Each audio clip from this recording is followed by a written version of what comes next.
So, there is a reason why, in spite of the fact I know Doctor Who shares a lot of crossover audience with the Marvel movies and TV projects, that I have shied away from covering Marvel projects before. And that reason is that I've just never really been a fan of the Marvel Cinematic Universe, or pretty much anything they've made since Disney started collecting the rights and formalising the Marvel output. Yes, I know, I'm obviously wrong, and the Marvel Cinematic Universe is amazing and the pinnacle of pop culture at the moment, etc, etc. Please make response videos berating me on this point.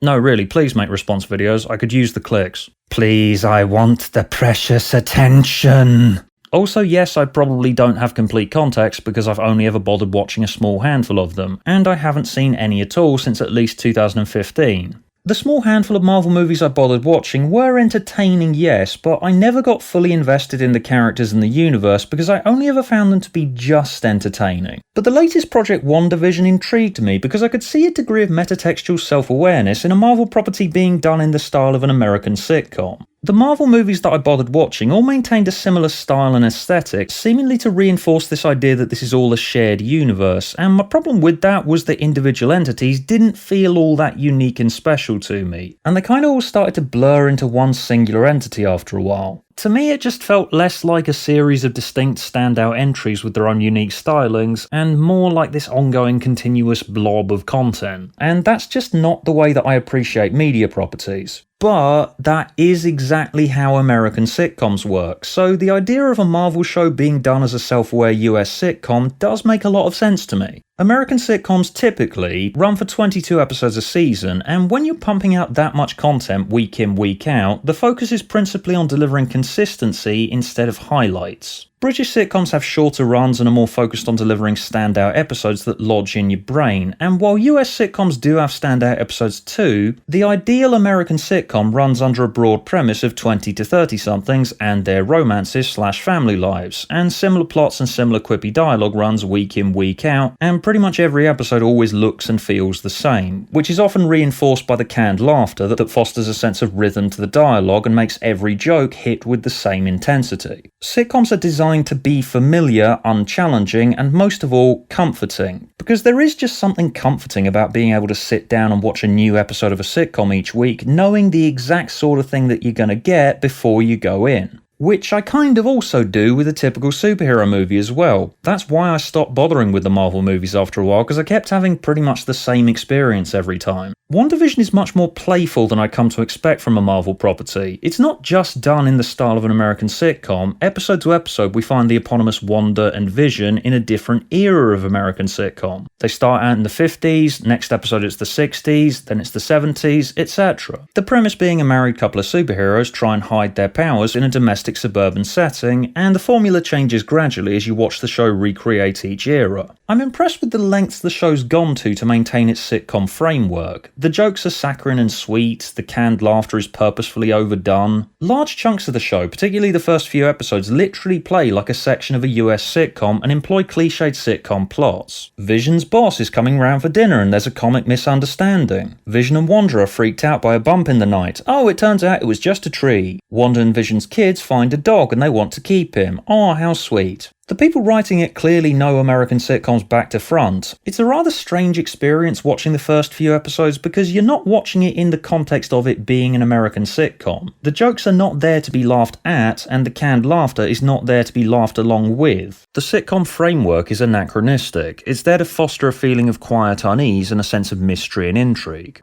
The thing that got me watching it in the first place and watching it with a lot of enthusiasm was this line at the end of the synopsis that goes, "Wanda and Vision begin to suspect that everything is not as it seems." We get all these moments where the largely straight-faced recreation of an American sitcom breaks. Characters will say unexpectedly confrontational things. There are slightly off moments where the laughter stops, people stop delivering jokes and the viewer's left feeling uncomfortable. Wanda and Vision will realise that key parts of their lives that should be important to them, like when their anniversary is or what Vision's job is, are left vague and undefined. Sometimes an entirely black and white episode will be punctured with moments of colour. I just love bits of media where the fourth wall is there and it's acknowledged, but it's not quite broken yet. And we have all these hints that something terrifying and sinister is beyond that fourth wall. It's the same reason why I love the internet horror puppet series Don't Hug Me, I'm Scared, which basically does this but with educational children's television, and it has a much higher emphasis on the horror element. These moments of reality breaking are much milder though, they're nowhere near Don't Hug Me, I'm Scared territory.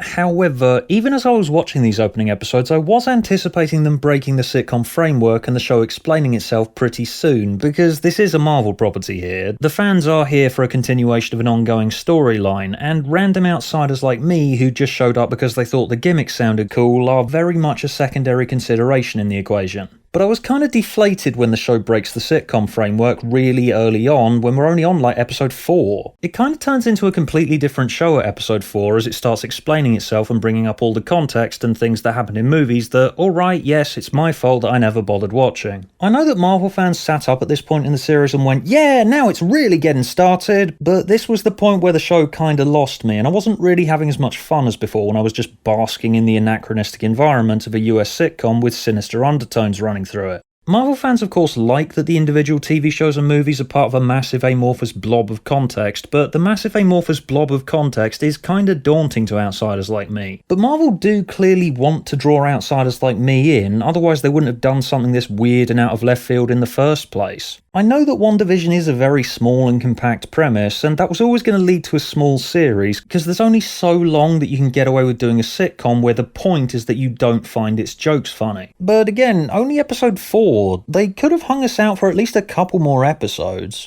Not to say it's bad as such when Sword get introduced, I was still watching and I was still having fun with it, and it is still admirably creative with its sitcom framework from that point on. I really loved that bit towards the end of episode 5 where, to avoid a confrontation with Vision, Wanda forces the end credits. That was some wonderful meta humour there. And of course episode 8 has some incredibly strong character writing and a great framework that kinda made me regret having drifted away from Marvel over the years and not bothering with all the context. Alright Marvel fans, you won me over. Just tell me which ones I don't have to bother with, alright? Time is money.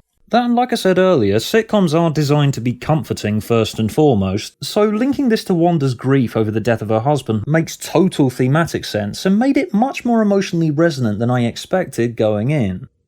So yeah, all in all, yeah, I like Wandavision. By wearing the skin of American sitcoms, it's given itself a distinctive oddball personality that was enough to get me to pay attention to a Marvel property for the first time in about half a decade. If they try something weird and out of left field like this again in the future, then yeah, I'll definitely pay attention.